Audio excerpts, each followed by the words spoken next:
You may not realize it, but you are currently funding some dangerous people. They are indoctrinating young minds throughout the West with their resentment-ridden ideology. They have made it their life's mission to undermine Western civilization itself, which they regard as corrupt, oppressive, and patriarchal.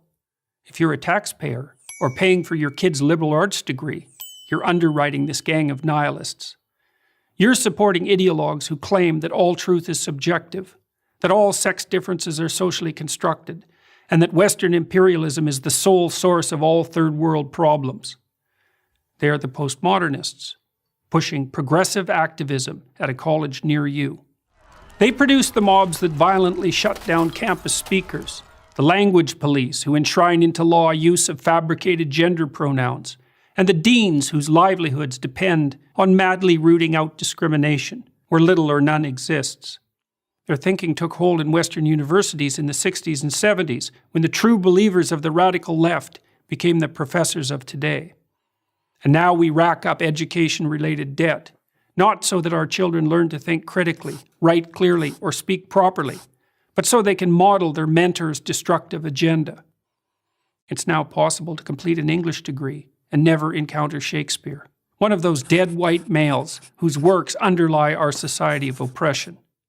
To understand and oppose the postmodernists, the ideas by which they orient themselves must be clearly identified.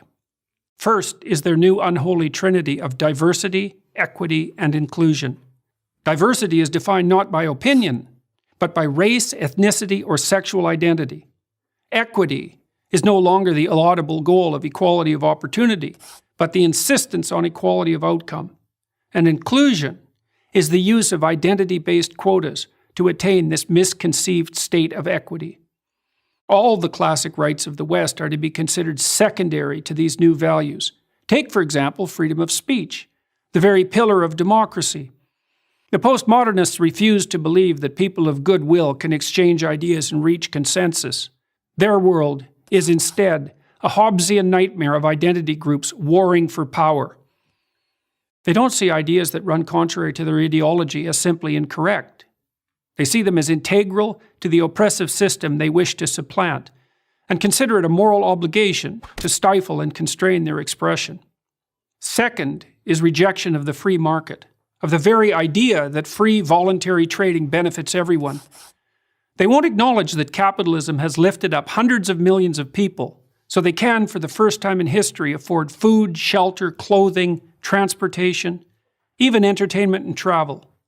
Those classified as poor in the US, and increasingly everywhere else, are able to meet their basic needs.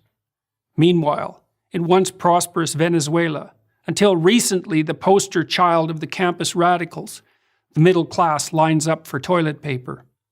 Third and finally are the politics of identity. Postmodernists don't believe in individuals. You're an exemplar of your race, sex, or sexual preference. You're also either a victim or an oppressor. No wrong can be done by anyone in the former group, and no good by the latter. Such ideas of victimization do nothing but justify the use of power and engender intergroup conflict. All these concepts originated with Karl Marx, the 19th century German philosopher. Marx viewed the world as a gigantic class struggle, the bourgeoisie against the proletariat, the grasping rich against the desperate poor. But wherever his ideas were put into practice, in the Soviet Union, China, Vietnam, and Cambodia, to name just a few, whole economies failed and tens of millions were killed. We fought a decades-long Cold War to stop the spread of those murderous notions. But they're back in the new guise of identity politics. The corrupt ideas of the postmodern neo-Marxists should be consigned to the dustbin of history.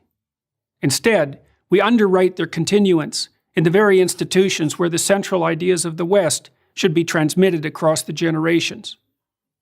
Unless we stop, postmodernism will do to America and the entire Western world what it's already done to its universities. I'm Jordan Peterson, professor of psychology at the University of Toronto, for Prager University.